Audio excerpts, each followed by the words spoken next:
It's an exciting day, Thursday. Oh, good. Is that because of connections? Yes, I like Oh, it. But good. I missed the past. I completely forgot last week and I forgot to come, but so I Oh, really wanna attend. good. I'm glad. Thank you for all those comments. In fact, I was going to share that. I said, we got an email this morning, Sheridan and I, and through the week as I meet with different job seekers, people will mention how they appreciate the connections meeting, and that's awesome for us to hear. So thank you for sharing that. All right, it's 10:01. I will go ahead, share my screen. Welcome, everyone. Thank you for joining Connections. We do this every Thursday from 10 a.m. to noon. And the first hour, as always, we have our guest speaker. We have different guest speakers coming in and sharing their views on sharing their expertise. And the second hour is more interactive. We exchange information and resources, and we do breakout rooms and things like that. Okay, let me go ahead and share my screen. Here we go. Again, this is our Thursday connections meeting every Thursday, 10 to noon. And our agenda, we'll do a quick, overview on logistics. We will welcome our guest speaker for today. That'll go on till about 11 o'clock. The one thing we will ask is during the guest speaker segment, please do keep chat exchanges on topic. We're going to leave chat open today because that's what our speaker Ambika requested. But it really helps for us to manage chat, for the guest speaker to manage chat, to look at the comments coming in if you keep it on topic. And not discuss unrelated topics. And then when we go into our second hour, which is purely for networking, you're welcome to exchange LinkedIn, information or any other information that you'd like to share with everyone. You're more than welcome to do that during the second hour. But again, the request is during the first hour, please do keep chat messages on topic related to what the speaker is discussing. All right. So after the guest speaker segment, we'll do a 5-minute break. We need that. There'll be a lot of information to process and think about, and then just go grab water, coffee, whatever you need. We'll return and we'll kick off the second segment with a job search tip, which is usually someone from our Nova team. Today we have Dahlia coming in with a job search tip. And then we'll go into give and ask, which is where we have an opportunity to exchange information.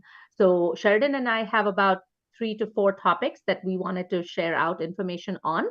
And then we will open it up to everyone in the group, right? So if you might have a gift, if you want to share some information out with this entire group, or if you have an ask, maybe you're looking for a contact at a certain company, maybe you're looking for someone who is an expert at a certain topic or who has a background in a certain industry.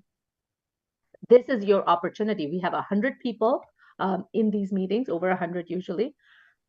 And so we'd love for you to use that platform and go ahead, share a give or an ask. And then the last 20 to 30 minutes, we will do breakout rooms so you have an opportunity to interact with each other. Okay, I'm going to cough, so I need a second. Sorry about that. All right. So then the last part is the networking. We'll do breakout rooms, small groups, large groups, and you have an opportunity to interact with each other. All right. Let's see. Nova Works virtual etiquette. Please use your name on Zoom. It's really helpful for Sheridan and I to get your full name to track attendance. Sheridan is doing attendance today, and sometimes it's really hard to find, we've had a couple of people with the same first name, and then it's really hard to find who it is. So please make sure you use your full name. You're welcome to use personal pronouns, but I also recommend adding in brackets next to your name your desired industry, job title, whatever that might be. That's always helpful to make connections with others in the Zoom room, so to speak. Please do mute yourself when you're not speaking because there could be background noise and that can be really distracting. Please try to have your camera on during these meetings. We really, truly appreciate that. And our speakers do as well. right?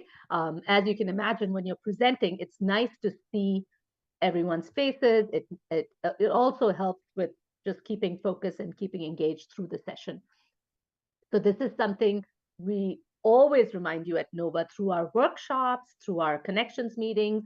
Please do have your camera turned on. If you have technical difficulties, we completely understand. No worries there. But if you're able to, this is a weekly meeting. We do this every Thursday. Let's just, kind of be prepared for this. So on Thursdays, hey, I have a 2-hour meeting. I'm going to be on camera, and then just come prepared for that. That is a request that you will hear us ask every Thursday during our connections. All right. I already talked about chat. And we also ask that you please keep comments professional. I know everyone will, but we'd like to mention that and remind everyone. Be respectful of the speaker, even if they have differing points of views. Do participate in the breakout sessions. That's a huge value add. A lot of our job seekers will say they really enjoy the breakout sessions. So do participate in that. In this case, chat is not disabled during the speaker presentation. But again, just a reminder, please, during the first hour, keep chat on topic related to the speaker's topic. And then, of course, you're welcome to exchange additional information during the second hour. And then lastly, this comes up every week, but we do not share presenter slides. So you're welcome to take notes. You're welcome to take screenshots, whatever you might need. But we do not share out presenter slide decks. All right. I think with that, we are ready to welcome our guest speaker for today. Our guest speaker today is Ambika Sharma. And Ambika, I'm going to read her little bio that she shared with us, and then I'll talk a little bit more about her. But Ambika is a human dynamo architecting a world characterized by action, possibility, and community. She has a really strong background in product management and has extensive experience in finance, ranging from US Bank and Goldman Sachs and IMF, to name a few, right? And then Ambika started FinTech Cafe, which is a live weekly show on Clubhouse, featuring leaders in the fintech industry. And the goal here was to build a community of like-minded professionals and to cultivate thought leadership to foster collaboration and purpose. Ambika currently works at US Bank as a product lead for payments and in product as a product manager. And I only recently realized that Ambika is a former NOVA member. She was here before my time, but I know Sheridan has worked with her. And so again, welcome, Ambika. Thank you so much for making time to be here with us today. I will hand it over to you. I'll go ahead, stop share, and we can go ahead, spotlight you. Sure. There you are.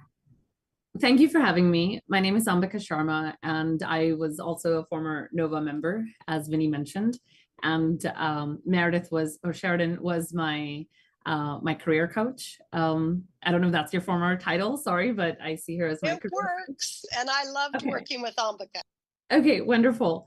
I like the title, Growing Your Career While Laid Off. I don't know if I still believe, I think my problem has always been that my work has been my identity. So let me share my screen and tell you a little bit about me and how I overcame that work is my identity. I'll just share the whole screen. Let's see.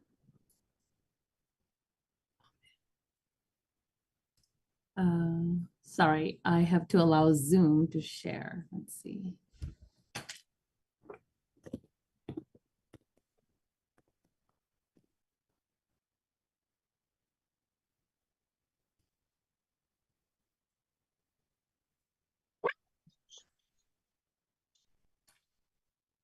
Okay. Am I sharing? Yes. Yeah, we see it. Okay. Yeah. Building your personal brand. Yeah, I zoomed in. Sorry. 1 second. I don't use Zoom as much. I'm sorry. Let me go back. Okay, we'll just keep it in this mode because I had it zoomed in. So yes, today's session, I wanted to talk a little bit more about how do you build your personal brand. So whether you have a job or you are laid off, no matter what your employment status is, you have a brand that you can cultivate and you can harness and perhaps monetize regardless of your employment status. When I was laid off, as I mentioned, it was, I thought my work was my identity. And so it was quite drastic of an impact. But it was during that time that I learned that I need to dig a well before I get thirsty, so to say. So let me go here. So meet me in 2019. I had longer hair. I would say that I am and was a visionary product manager. I was and am a diligent and passionate employee. My colleagues would say that, I'm collaborative, caring, and very focused on the company mission. My colleagues were my best friends, and everything was about work, which is a recipe for disaster, and that disaster did take place. So when I lost my job unexpectedly in 2019, all of a sudden, it was a very huge event for me. I felt extreme shame associated with it because it was very sudden and I didn't know what I did. In fact, 3 weeks before that event, I was given the Best Employee of the Whole Company award, which came with cash money. So I just didn't know what had happened and I felt very shameful. And because all my colleagues were my best friends also, I avoided them because I didn't have the answers and I knew that they were going to ask me what happened and I didn't know what to give them. So I went kind of underground and I didn't know anything about like applying for unemployment and the whole world of Nova. Somebody at Safeway, I guess, felt my aura and thought I was a little depressed. So some random person asked me what happened to me. And I told them, oh, I just recently lost my job. And that random person told me you should apply for unemployment. And I thought, oh no, I make too much money. I would never get that. Then a week later, I decided, yeah, let's go check out what is this process. So off I went to Fremont, to the unemployment agency, filled out my paperwork, went through the process, and I was approved. And then I found out about Nova and the training program. And Fremont referred me over to Sunnyvale and I met Sheridan. Actually, first time I met her, I was 20 minutes late, but still she was kind. So that was me in a nutshell in 2019, kind of like hiding, and had to reinvent myself. And Sheridan actually was a huge part in that because she got me this training funding and I went to school full time with UCSC in Santa Cruz. And I did a program on product management, as well as like quantitative type of degree to supplement my master's that I had. So that helped, that brought in a lot of confidence. I was, I had friends similar to yours. I was part of Nova, and I had a new community all of a sudden. So it was very helpful. And that helped me bounce. So what I learned during that time is what I will share now. I realized I didn't have enough of a network. The network that I had, they would help me, but I didn't want help from them. I didn't even want to talk to them. And so I needed to cultivate a new network. And that's when I realized I don't want to be married to my work. I am very passionate about what I do. So I need to take that passion outside and still do what I'm doing passionately, but have a bigger purpose. So today I wanted to talk to you about some of the introspections that I had over the years since 2019 on how to do this. But before I go into that, how to build a brand and my opinions of it, any questions, comments thus far?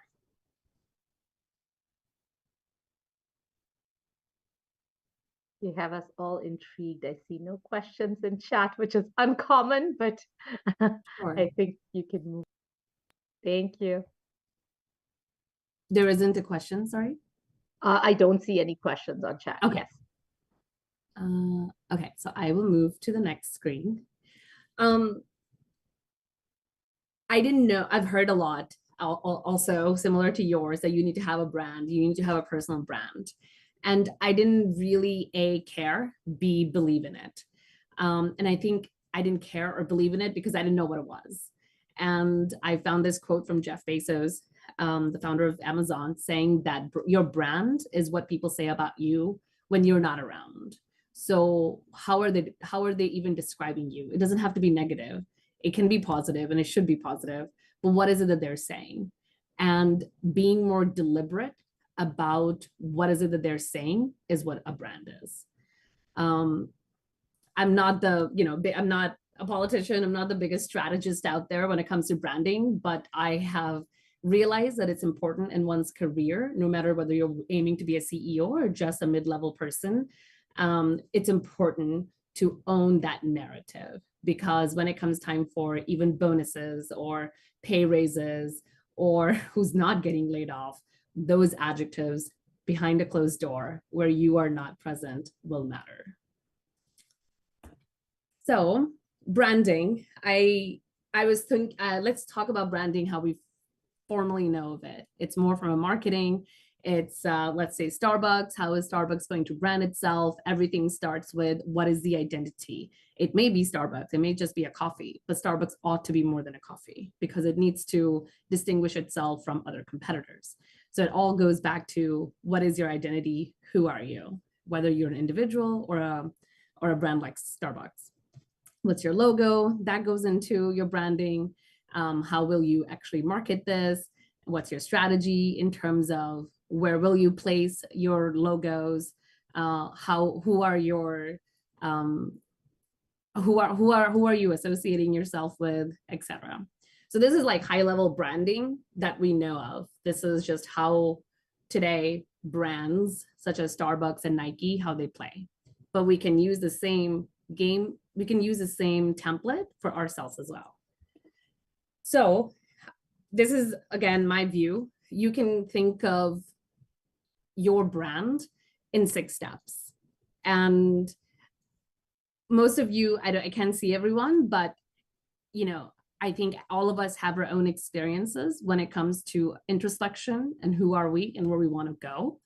And branding, self-branding, personal branding is an exercise in introspection. Some call it even career counseling, because it's all about who are you, what are your strengths, and it's easier to work with your strengths than weakness. So step 1 is define your purpose. You need a long-term vision and a mission. Even though, let's say you're not so involved in community service, but you're very focused on your career, and I only want to do career and whatever family obligations, still figure out what is it that you do that makes you you, that makes you differentiate from the next competitor, and channel those characteristics both professionally and personally. Then it also comes with like your personal life experiences, how you've lived, why you've lived that way, what choices you made. It all goes into that bigger perspective and persona of you. I'm a product manager, and one of the core tenets of product management is who are we building this for? It's called customer persona. So you would say the customer persona is a woman named Jane. She's 35 years old. She lives in Sunnyvale, and she's a homemaker. So those are some characteristics that are facts about that persona. And then after that, we add on what are her personality, her quirks. Similarly, you would have to do the same, because here the customer persona is you. Who is you? So you would have to describe your basic facts. Then you have to describe yourself in terms of adjectives. Oh, this person's very ambitious. This person's intellectual. This person is quick-witted, etc. So make that high level. If you're able to step back and view yourself in third person, I invite you to write down who are you, and then what is that purpose? Why do you do what you do? Let me pause there and see if there are any questions.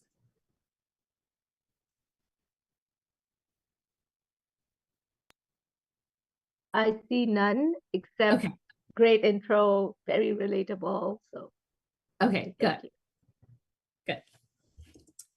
Then second step is audit your personal brand equity. And this will require some self-awareness and also some maturity. And even sometimes I question whether I have the level of maturity that is needed, because you have to evaluate yourself, not just the strengths, but also the good, bad, and ugly.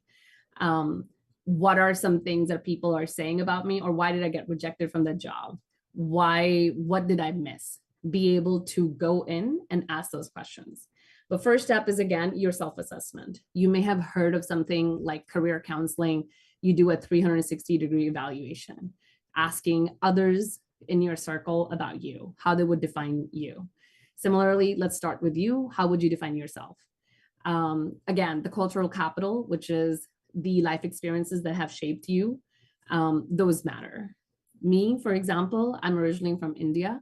I came to the United States at the age of 15 and to the state of Texas. And since then, I have lived in 6 countries. So I studied in Europe, I worked in Europe, I worked in Latin America, Middle East, and now, of course, I'm back in the United States. And in the US, I've lived in 6 states as well. So moving is, I feel, a part of me. And even though I'm Indian and American, I feel I'm a part of the world. I feel truly a global citizen. I can speak 6 languages.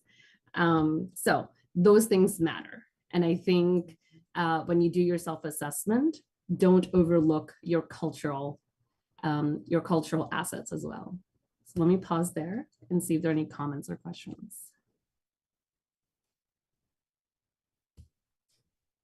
Okay, no comments or questions.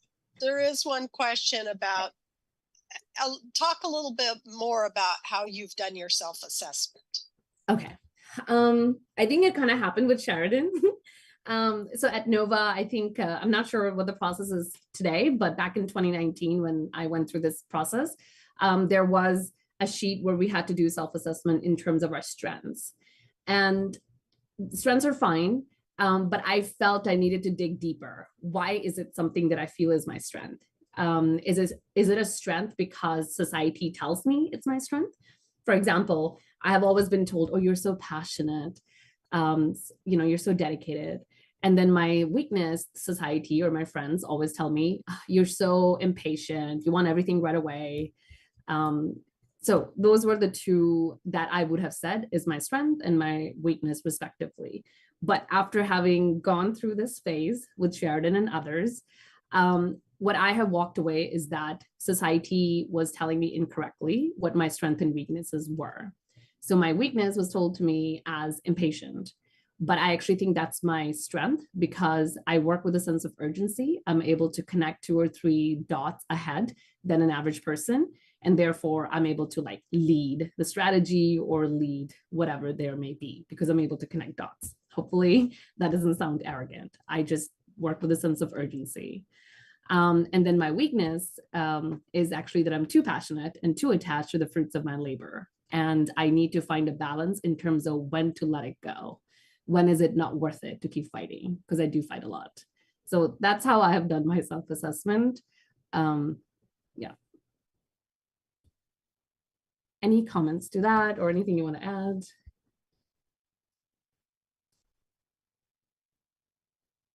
Okay. No other comments. Oh, there's one right here from Diana, and she asked, how did you turn that around? Did you say impatience?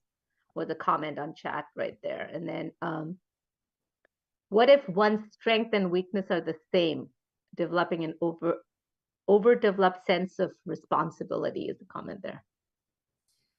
I mean, you use the word overdeveloped. So already I think you're on the side of too much. I think, even like a doctor would tell you, you don't have to cut out sugar, just live in moderation. Like it's all about moderation. And in other words, for strengths or for any quality, it's about a balance.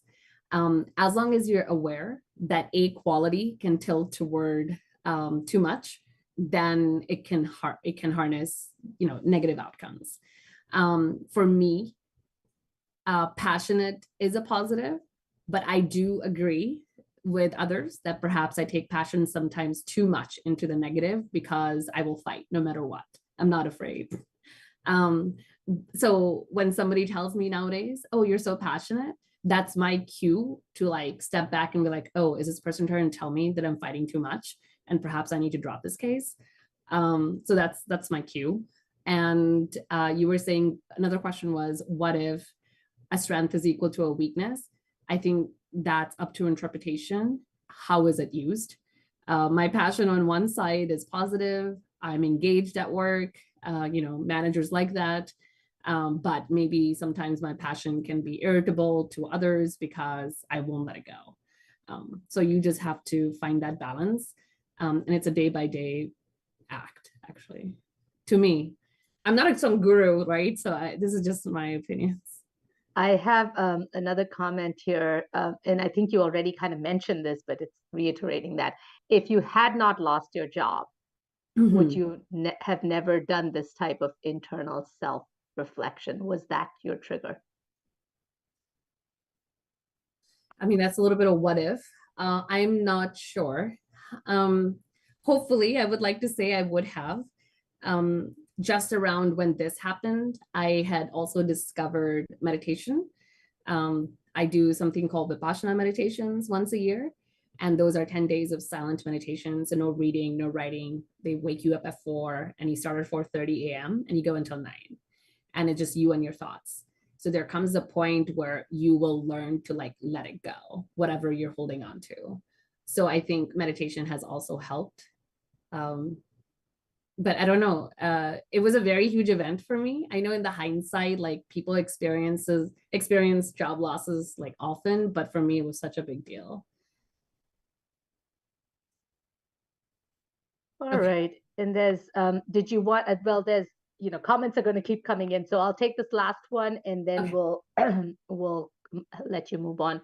But there was a comment here about, did anyone write down what Ambika said about how she turned in a hurry into positive? So I'm not sure if that helps repeat something you shared. And then also there's another comment, I'll read that out. And then in terms of cultural background of pressure to constantly achieve and your past performance of constantly being an overachiever, what do you do if you want to pull back on that pressure? Let go of the gas pedal a little without the guilt.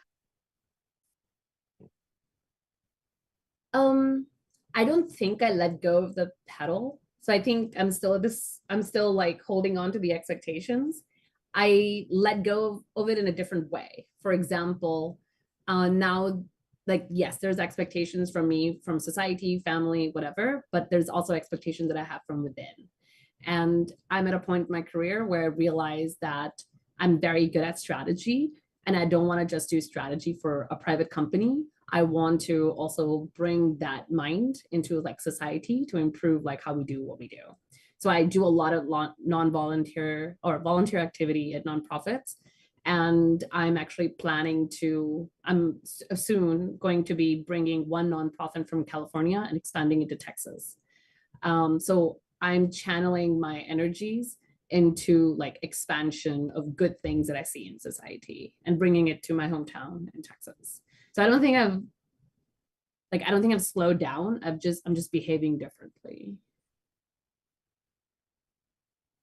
All right. I think I'll let you continue. The comments will keep coming in. This reference to meditation and all of that.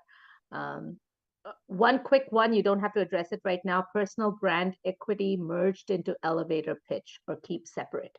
We can kind of, and then I'll pause comments right here and let you continue. Sure. I think just a quick comment on elevator pitch. I think it's not very often that someone asks me like, hey, who are you in an elevator? So like that doesn't happen very often, A. And B, whenever I think someone talks about elevator pitch, it's in a context. Like if I'm in an interview, someone says to me, tell me about yourself, I'll keep it to very work related. Or if I'm at a party and someone says, where are you from? For me, that's such a complicated question since I've lived in so many countries. So I have a story. So I have like multiple elevator pitches, so to say, but I've never got into an elevator and someone asked me, who are you? That doesn't happen. Okay, so the second part of auditing your personal brand equity, this is something you may have heard of. Like there's some career counselors who will, if you were to employ their services, usually it's a paid endeavor. If you were to employ their services, they will ask you to list like 5 or 6 individuals who they can go to and interview them about yourself. I haven't done that through a third party. I've done it through myself. And I think a lot of growing up happened through that phase because I had to pick not just my close friends or family, but also people who I'm lukewarm with and people who I know I get on their nerves. And so I had to ask them questions like, okay, so and then I had to convince them that I can take the truth, like be honest. So that was actually the hardest, getting their time. I paid for their meal, I would say. And I would say, look, I really want to improve.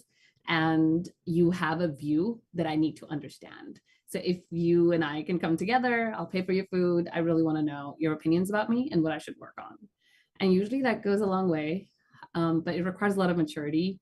They will say some things that are not very kind, but you can be that filter and take what you need from that evaluation and then move to the next stage. But this 360-degree evaluation, I highly recommend it. And you don't need to hire someone to do this for you. You can do it for yourself. Let me pause there and get your thoughts.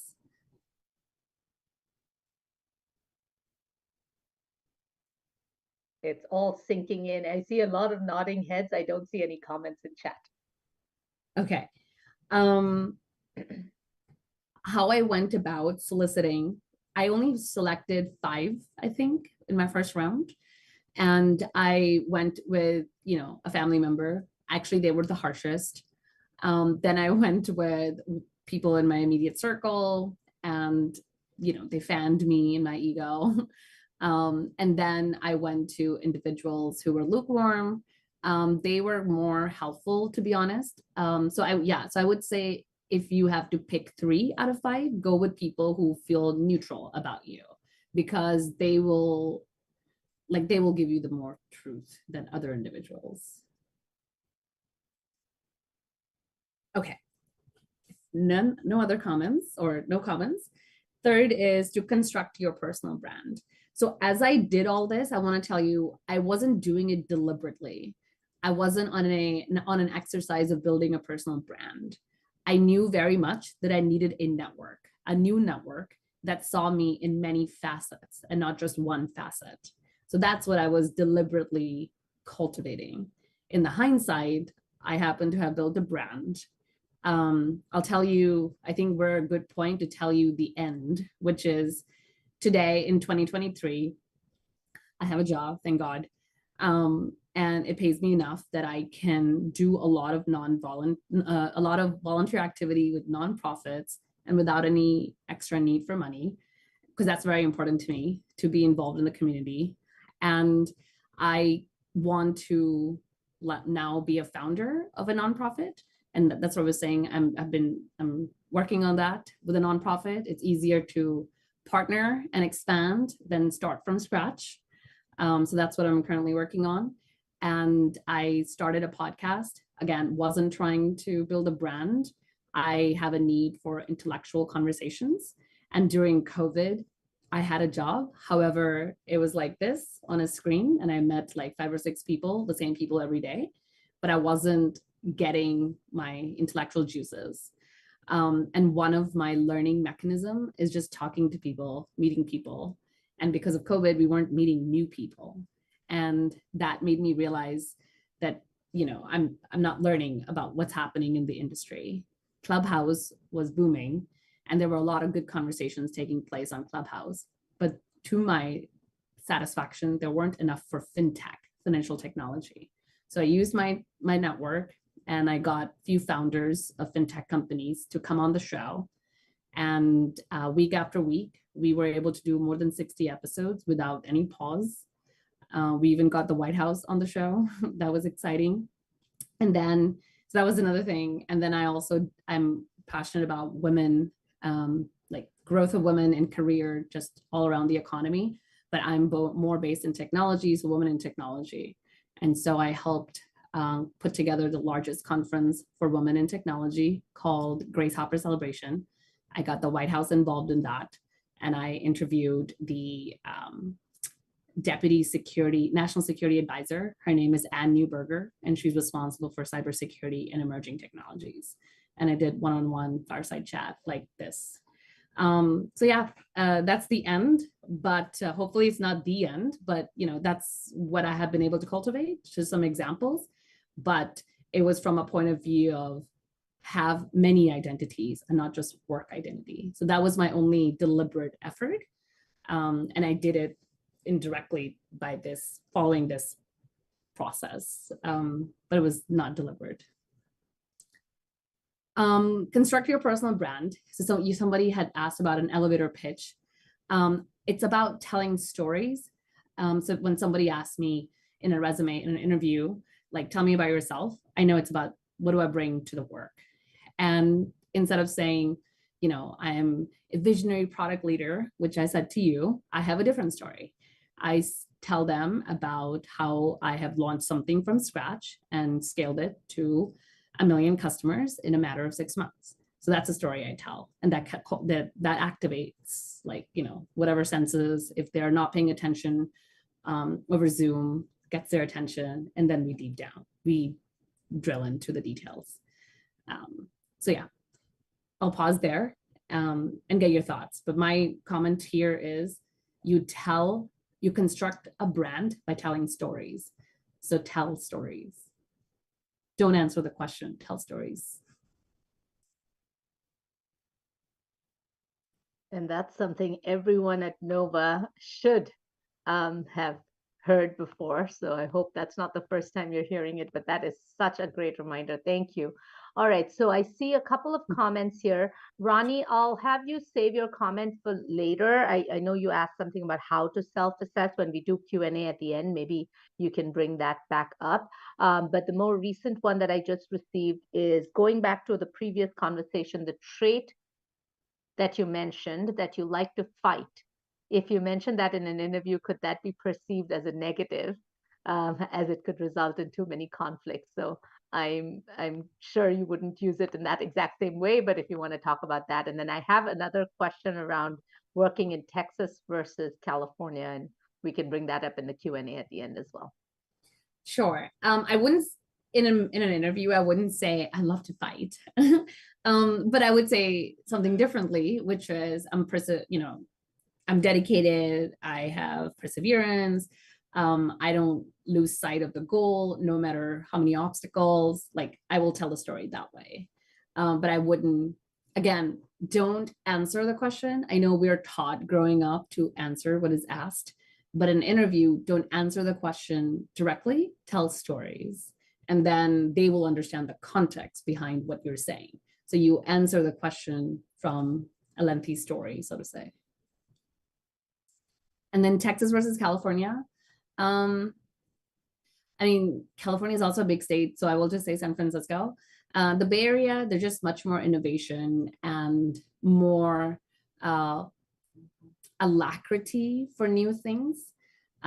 People are open to ideas. People are open to can-do attitude. People are open to, like, sky's the limit. So I just feel in the Bay Area, like, I can do anything. I'm still a W-2 employee, so it's not like I've done so much. But in Texas, those are not the conversations. Life is more domestic. It's more like, oh, we need to run errands here and there. But that could just be my circle. But that's my view. In the Bay Area, I don't hear people talking about errands. I hear people talking about ideas and what's happening around them more. Any other comments? No, just kind of reiterating how valuable PSRs or the STAR technique is when you respond to interview questions. Yeah. Okay. So next, I think after you've done this analysis, that's where most of the work will have to happen. You do your self-analysis, self-assessment. You asked a few individuals, you go on one-on-one meetings with them, and you ask them to rate you on the things that you want to be rated, on the attributes that matter to you. And then you put this together, and then you figure out, okay, this is who I am. For example, I want people behind closed doors to be talking about what I do outside of work.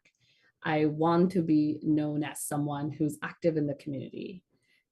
So how will my manager or their management know that?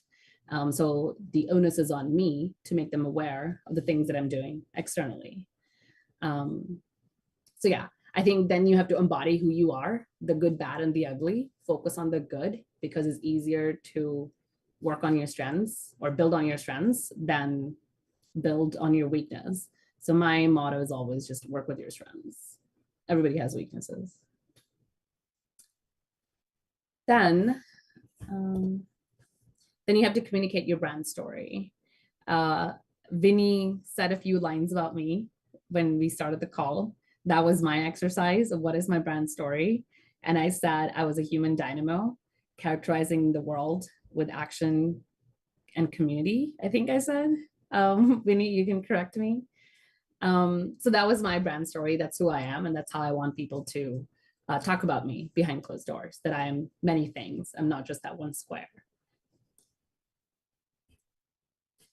The media plan, I think that's more tactical. So right now, that's not thus far in the last 41 minutes, or at least 40 minutes that I've been speaking, I've spoken more about strategy, high level, figure out like the foundation, like what kind of house are we building?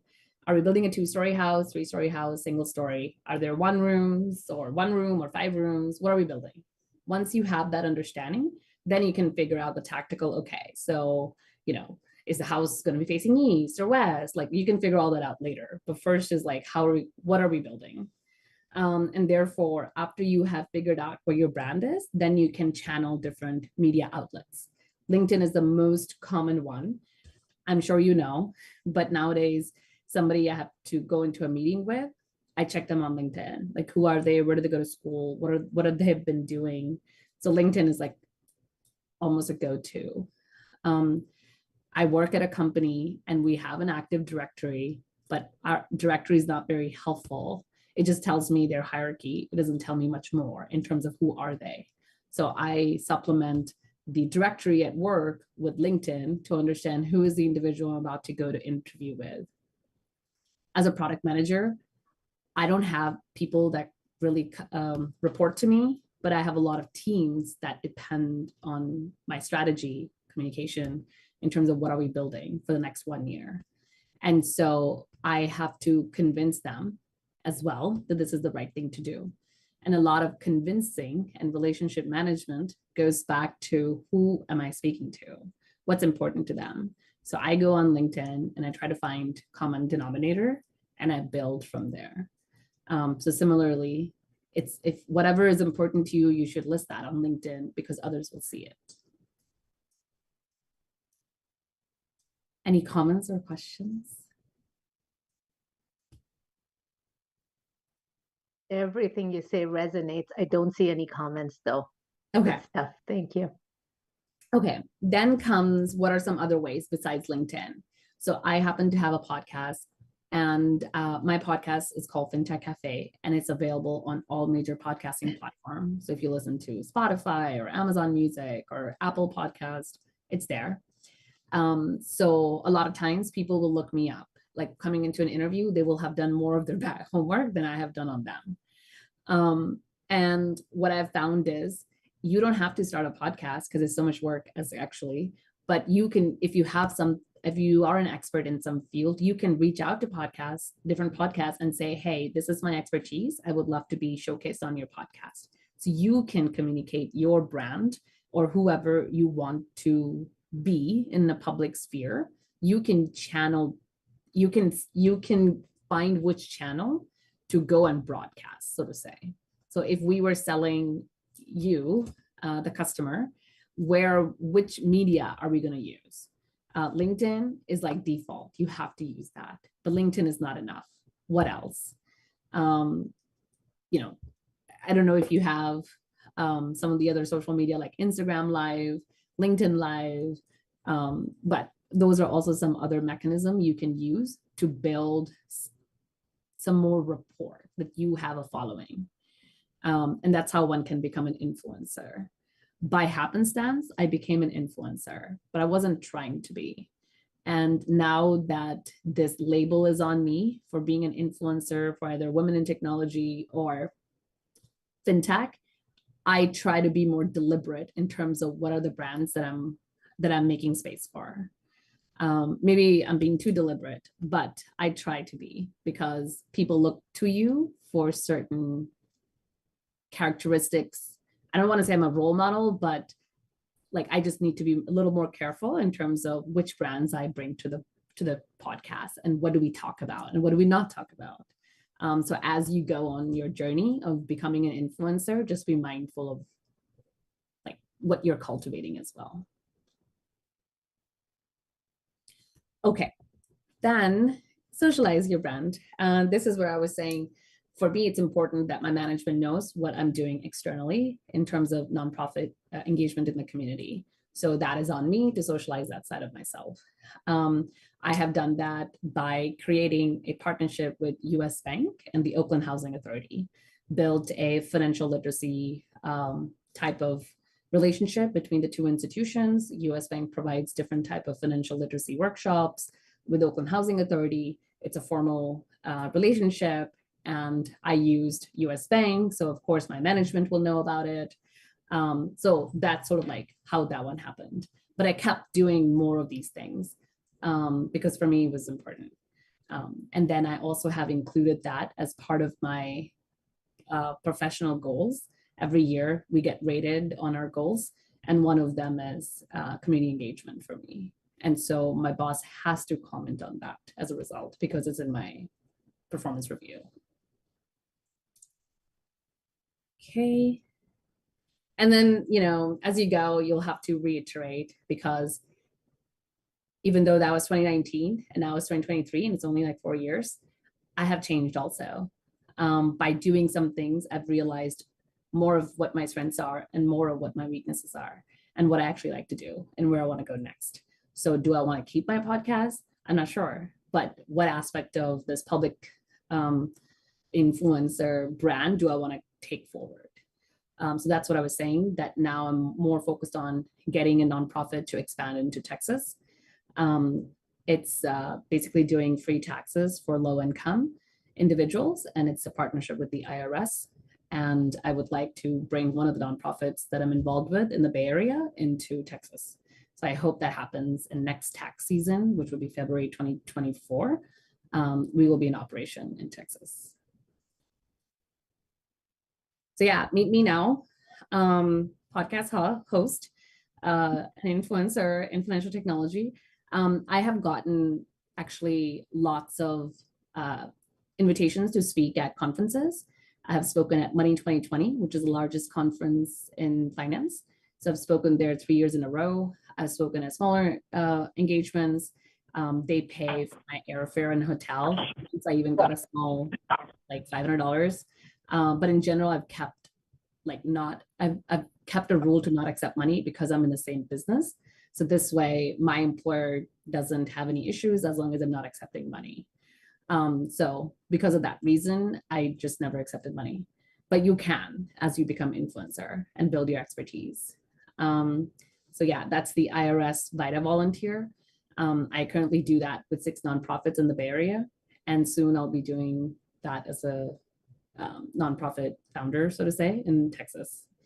And then I also support a lot of open source technologies initiatives and women in technology. And that's what that picture is there from last year in September 2022, when I did the live interview with Ann Newberger from White House. And that's me. I will stop sharing so I can see you all. Oh, here we go. This is so much better. Sorry, I was on mute. We've had a bunch of comments coming in, so we'll kind of see. Let me see where we left off. So that was with the STAR technique. We talked about that. There were quite a few questions and comments about FinTech Cafe, and I know Sheridan or someone put that link on chat, so they're able to, if you want to talk a little bit more about that, but I know you've mentioned, and the link is on there. Okay, so let me get to the questions. The first one here is, what about if you're not doing work directly in your purpose and something very different than your expertise? How would you answer what you're up to and what you do? I think it's like how you tell the story. You can have a job as an accountant and but really like working at homeless shelters, cooking. Like, it doesn't matter what it is, but what matters is how do you tell the story. So I think that's a very like branding exercise in terms of how to craft your story. I would have to think further.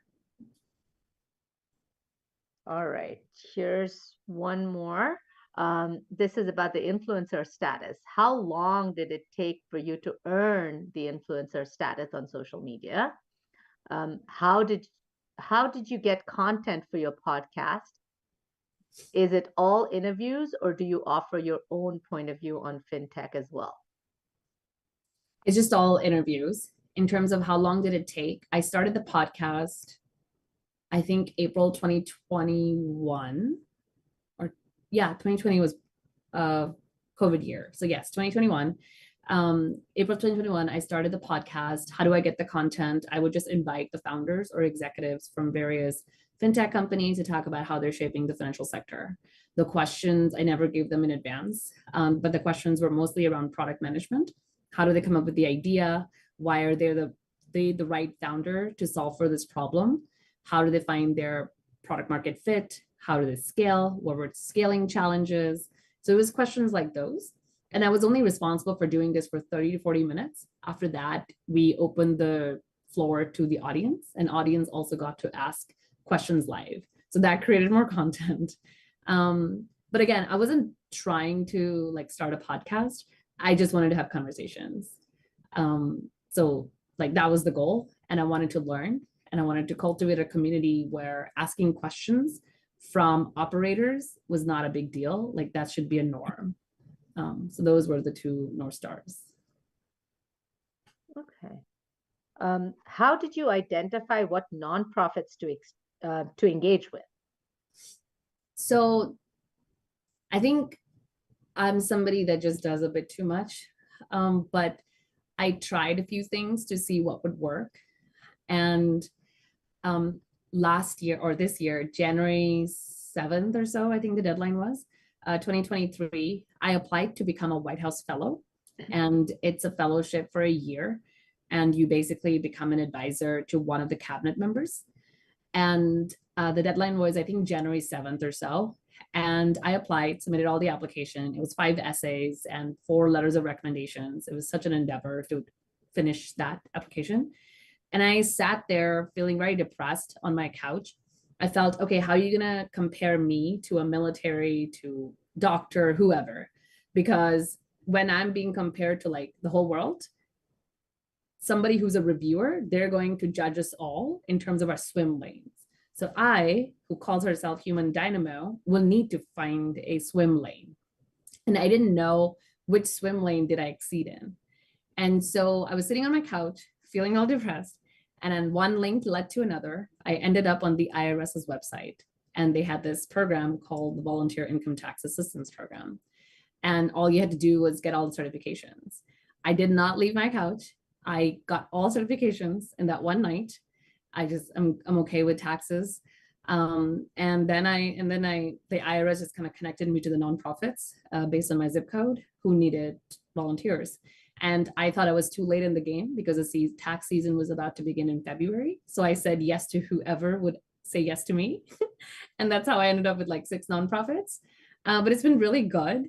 I can do taxes for foreign students in the US, Americans abroad, military, Puerto Rico, whatever. And so I was also selected by as a representative from Bay Area for a big conference organized by the Bureau of Financial Protection to represent like how low-income people, what we can do for low-income people to get like emergency liquidity savings. So I went to St. Louis for that big conference, and they paid for it. The government did. So yeah, it just kind of like snowballs from there. I just try to do different things and see what sticks the best. Very nice. I know Sheridan and I were laughing during just you going through the night getting stuff done, because it's just sometimes the way you get to where you need to be. I should tell you, I did not get accepted. The White House Fellowship has like many rounds of interview. So I submitted, and then in January, and then March 15th, they sent me a rejection email. But they had selected top 30 from the country to go for a regional round of interview. From there, you had like final round of interview. And so they had like 3 different rounds. And the cohort that I had applied for, they just started last week. I was rejected, but I did gain from the application that I need to do more within my chosen lane, which is finance. I'm Thank sure you for you're going sharing to that. Go ahead, sir. reapply, right? I don't know. I'll send you their announcement. They're all like military, like decorated doctors. Like I didn't save civilization. That's how they all are. They saved the civilization, it seems. Well, the thing, what I take away from that, and I think, I'm so glad you shared that last part as well, is, you still get so much out of it, right? Going Right. through that process, right? And that's kind of what is really important to acknowledge here. All right, a couple more questions. Where to find info on various podcasts if I want to learn more about, maybe work with? So I guess just finding more podcasts, if you have any advice on that. Yeah, I mean, I have an Android phone, so I just use Google Podcasts and I'll just query like personal finances or discipline, whatever. And it will show you like uh top podcasts based on your query. And then you'll just have to listen and see if you like it, if it resonates. So it's a lot of like trial and error. I'm not a big listener on podcasts, but since I started podcasting, I've started listening to others. All right. I see you're very inspiring. Thank you as a comment. And then another question from your experience with IRS taxes, nonprofit work, what's the biggest problem or challenge you see in low income communities with finances? So I know this is going a little off, but yeah, we'd love to hear. Um, I actually think like, so IRS knows everything about us. You can go on irs.gov and they have all our documents. You'll have to authenticate and prove you are who you say you are. And then you'll create your credentials and you'll have access to something called income and wage statement, which is if you've worked anywhere, you have any bank accounts, they have to report your information to the IRS. So they have it. And then they will also show you whatever you filed in the last 10 years. Everything is online, you can check. So when I've lived my whole life, not whole life, my adult life, hating the IRS. I hate doing my taxes. But this year, like the game has changed, and I feel like the IRS is a reasonable entity. I would have never said that before this year. Because I've been on calls with them, negotiating a lot of situations for low-income people. But what I feel so upset is you have all my information. Why do you make me file? Like, should there just not be like this one day I go online and I say, yes, my status is single, I don't have any dependents, and then voila, we're done. You send me a check back. So I would love to see, I think our taxes there's so much like stress around this, and low income individuals feel more of it because they don't have someone to guide through it. Or if you get a letter from the IRS, they don't even open the letter because they're so afraid. So I think there's just a lot of like stress involved with this, which need not to be there. So I would love to see like the IRS is launching something called Free File next year. I want to see how that pilot goes. That should help a lot of low income individuals. Awesome. Thank you. The comments are just keeping on coming in, but I know we're almost at time. I just wanted to ask Ronnie, she'd asked for clarification at the start about, so I want to know, did you get your answer, Ronnie? I know it was up at the start of the session. Did you want to unmute and ask a question, or you're good? Yeah, so what are the tools actually you used for the self-assessment? Oh, my notebook. Okay. I didn't download anything. Sorry. Okay. So part of like being stubborn, some can say I can also be stubborn, is like I feel like no, don't give me a form, like I'll figure it out. I like to have this blue sky. So there are attributes that are important to me, and I want to make sure that I ask others about those things. So I become kind of like a journalist on myself. And so it's good to like you can Google, they're called self-assessment forms. You'll get so many formats. But I didn't like any of them. So I just focused on what I wanted in the next 3 years out of my life.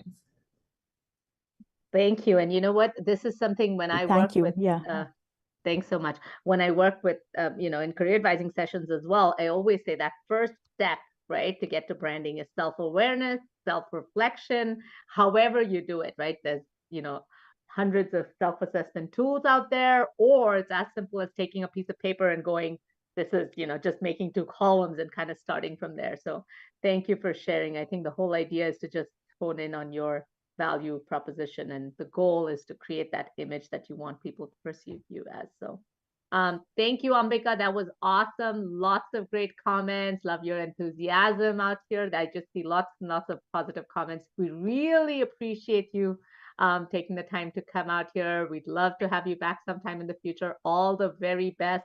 I did see a comment about what's your future vision? Where will you be in 5 years? So I think you'll have a lot of people watching you now and see what you're going to do next. But thanks so much for making time for us.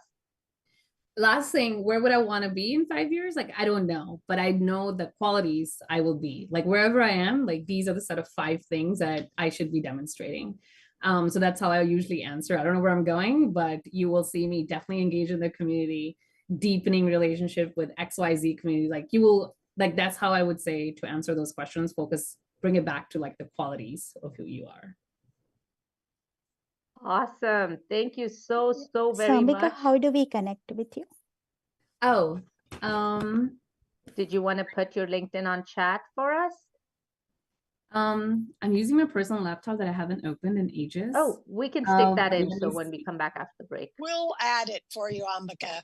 Okay, or here's Yeah. my email. But my LinkedIn is just Ambika Sharma. I think I have like linkedin.com/Ambika-Sharma. So I think I was at, oh yeah, there you go. Okay. Okay, perfect. Thank you. And All can right, I well- just have to say one quick thing before we let her go, because she is working today and we need a break. But I want you to know that Ambika didn't even tell you all the amazing things she has done. In addition, she helps a university in Montana. And I think it's all about the takeaway for me is get out there and experiment with what matters to you and find a way to incorporate that into your brand. So thank you very much. Yes, you're welcome. Give more than you take. That's the motto in life. Thank you. We really appreciate you. Thanks. Yes, thanks for having me. This was very All kind. right. I wish I could have seen you the most of the time, but oh well. Right. All right. We'll see everyone. everyone. We'll do a quick 5-minute break. Thanks again, Ambika. For the rest of you, we'll take a 5-minute break and then we'll return to the second half of our session. I'll set the timer. Sometimes this thing does its, oh, well, I'll keep it this way. All right.